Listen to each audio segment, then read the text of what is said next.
नमस्कार, मैं doctor Anand Kumar Nagwani, plastic, cosmetic और हेयर ट्रांसप्लांट सर्जन। आज का टॉपिक है कि जिन बच्चों के अंदर 15 साल से लेकर 18 साल के बीच में हेयर फॉल होता है, तो इनमें ऐसा क्या होता है, क्या ऐसी चिंता वाली बात है, क्या क्या कारण हैं, उनके क्या उपाय हैं, क्या ट्रीटमेंट है, वो समझने के लिए इस वीडियो में हम सारी चीज़ों की चर्चा करेंगे। सबसे इम्पोर्टेंट कॉज होता है डाइट, यानी कि अगर न्यूट्रिशन प्रॉब्लम है उसकी वजह से हेयर फॉल हो रहा है, तो आप ये समझ लीजिए कि जब तक ठीक नहीं होगा, जब तक आपकी बॉडी की डाइट ठीक नहीं होगी।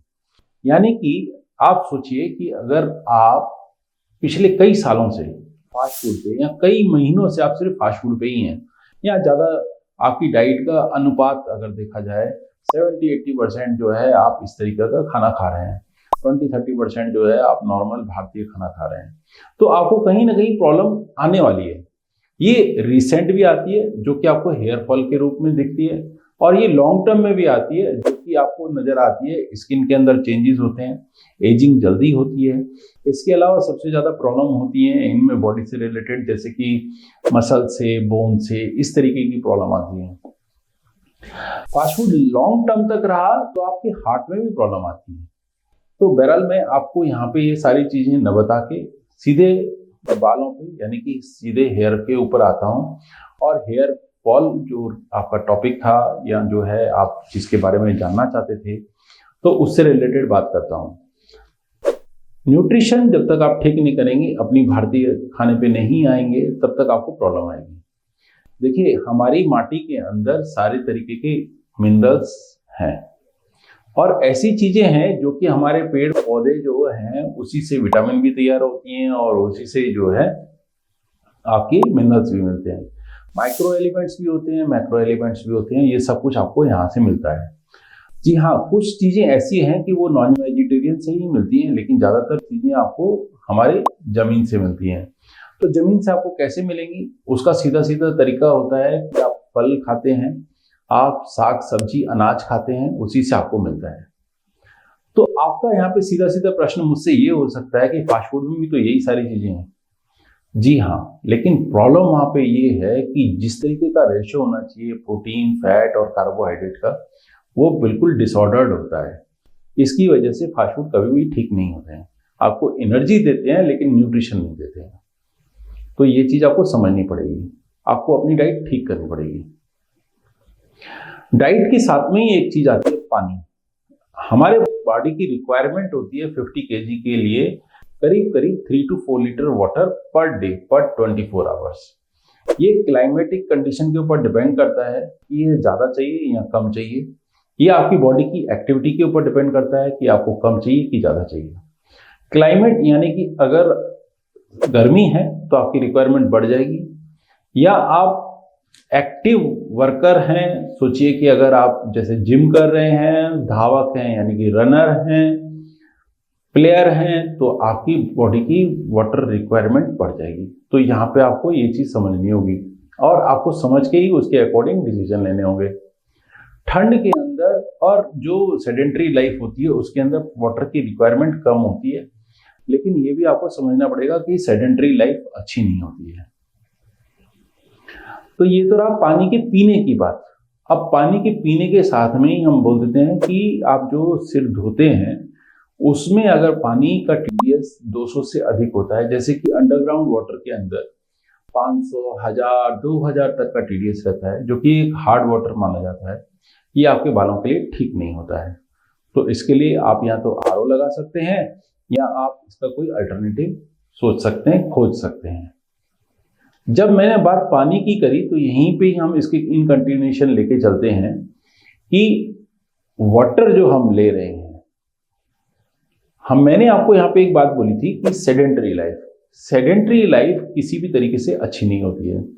देखिए, सोचिए कि अगर एक मशीन है और वो नहीं चलती है तो सोचिए वो जाम हो जाएगी।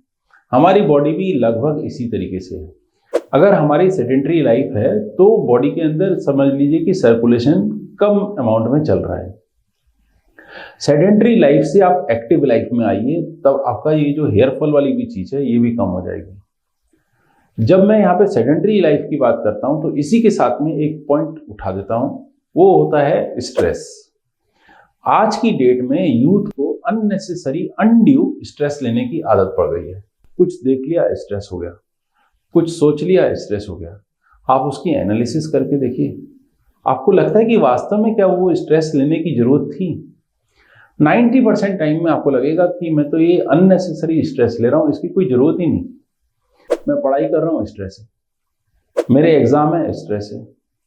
एग्जाम तो वही है, जो आपने पढ़ा है वही बोलना है, वही वहां पे लिखना है। एग्जाम लाइफ में सभी को देख के आना होता है और सभी वहां पे देख के और आगे बढ़ के आते हैं। आप अनड्यू स्ट्रेस मत लीजिए। तो फिर इसको ठीक कैसे करेंगे? स्ट्रेस को हम कैसे कम करेंगे? सबसे बढ़िया तरीका होता है सेल्फ एनालिसिस। दूसरा सबसे बढ़िया तरीका होता है मेडिटेशन। और भी एक सबसे बढ़िया तरीका है, वो है योगा। योगा को मैं दो चीजों से कनेक्ट करता हूं कि आपकी जो सेडेंटरी लाइफ होती है वो खत्म हो जाती है। दूसरा क्या होता है कि वाटर की रिक्वायरमेंट, आपकी स्ट्रेस की लेवल, बॉडी की एक्टिविटी, सारी चीजें आपको सिर्फ फायदा ही फायदा देती हैं। कहीं पे भी कोई नुकसान नहीं है इसका। तो ये सारी चीजें तो रही आपके लाइफस्टाइल से रिलेटेड, स्ट्रेस से रिलेटेड, जो कि आपको हेयर में मतलब जो फॉल हो रहा है आपको उसको रोकने के लिए सब ये कामयाब तरीके हैं। अब एक सबसे बड़ी बात आती है कि जो रीसेंट इलनेस हुई है, रीसेंट इलनेस मतलब 6 महीने पहले, 3 महीने पहले बुखार आ गया, टाइफाइड हो गया, तो बॉडी के अंदर जो न्यूट्रिशन थे वो डाइवर्ट हो गए। हेयर की रिक्वायरमेंट सबसे लास्ट में आती है। तो जब डाइवर्ट हो गए, क्योंकि वाइटल्स को ठीक रखना है तभी तो मनुष्य जीवित रहेगा, तो उनको दे दिए गए और वहां पे क्या है, कमी हो गई। तो 3 से 6 महीने बाद आपको देखने लग गया कि वहां पे हेयर फॉल हो रहा है। तो आपको इससे डरने की जरूरत नहीं है। अगर आपका न्यूट्रिशनल स्टेटस ठीक रहेगा या प्रॉपर विटामिन या जो भी चीजें हैं जिनसे आपने डॉक्टर से जो इलाज कराया है, तो उनसे आप कंसल्ट करेंगे तो देखेंगे कि ये आपका ऑटोमेटिकली ठीक हो गया है। वीडियो के अंत में मैं आपको एक चीज बहुत इंपॉर्टेंट बताने चाह रहा हूं, वो है जेनेटिक हेयर लॉस। देखिए, हेयर फॉल जो हो रहा है वो अल्टीमेटली क्या लॉस में कन्वर्ट हो जाएगा? अभी तक तो मैंने लॉस वर्ड की बात ही नहीं करी थी, अचानक लॉस वर्ड आ गया। तो देखिए, लॉस वर्ड को मेरे को लाना पड़ा क्योंकि मैंने इसके साथ में जोड़ा एक वर्ड जेनेटिक। जब हमारा हेयर फॉल एडिटिव होता जाएगा, सोचिए कि 100 हेयर हमारे गिर रहे हैं और हमने रिप्लेस किए 60 से, 70 से, 80 से। उस दिन हमारा लॉस कितना हुआ? 20, नेक्स्ट दिन 20, उसके नेक्स्ट दिन 20। तो कुमुलेटिव लॉस हो रहा है, चाहे वो 5 का ही हो रहा है, 5 पर डे, लेकिन 30 डेज में कितना हुआ? 150। ये ऐसा होता है, ऐसा जेनेटिक हेयर लॉस में होता है। इसलिए मैंने आपको इसी की इंपॉर्टेंसी के रिलेशन में ये बात करी है। तो आप ये जानेंगे कैसे? जानने के लिए तरीका बहुत सिंपल है। आप मैटरनल साइड देखिए और पैटर्नल साइड देखिए। आपके मामा, नाना या आपके मदर के मामा, उनकी फैमिली को आप नोटिस करिए, उनसे पूछिए, क्वेश्चन करिए कि इस तरीके की कोई बाल्डनेस थी। कई लोगों के आपको आंसर मिलेंगे, नहीं नहीं उनके तो एज होके ऐसा हो गया था। लेकिन क्या हो गया था एग्जैक्टली उनके फोटोग्राफ देखने की कोशिश करिए। सेम चीज आप करिए अपने पैटर्नल साइड में। आपके काका, चाचा, ताऊ, आपके फादर, आपके ग्रैंड पेरेंट और आपके फादर के भी मामा लोग, उनके भी मैटरनल साइड में भी आप खोजिए और हो सके, संभव हो सके तो उनके फोटोग्राफ कलेक्ट करिए। और अगर ऐसा पॉसिबल है, आप खुद एनालिसिस करिए कि कहीं ऐसा तो नहीं उनका जेनेटिक्स की वजह से आपके अंदर आया हो। अनड्यू स्ट्रेस मत लीजिए। आपको अगर ऐसी कोई प्रॉब्लम लगती है, आपको ये जो व्हाट्सएप नंबर नजर आ रहा है, इस पे आप अपनी चीज को सेंड करिए, हम आपको आंसर करेंगे। हमारी वेबसाइट भी है www.cosmo8.com। वहाँ पे आपको ब्लॉग्स भी मिलेंगे, आपके लाइफस्टाइल से रिलेटेड भी हैं और काफ़ी सारी जानकारी है, वहाँ पे भी आप पढ़ सकते हैं। वहाँ पे आपको एक फॉर्म भी मिलेगा, अगर आपको क्वेश्चन डिटेल में जानना है तो आप वहाँ पे अपनी प्रॉब्लम लिखिए, पर्सनल कंसर्न लिखिए, हम आपको आंसर करने की कोशिश करेंगे।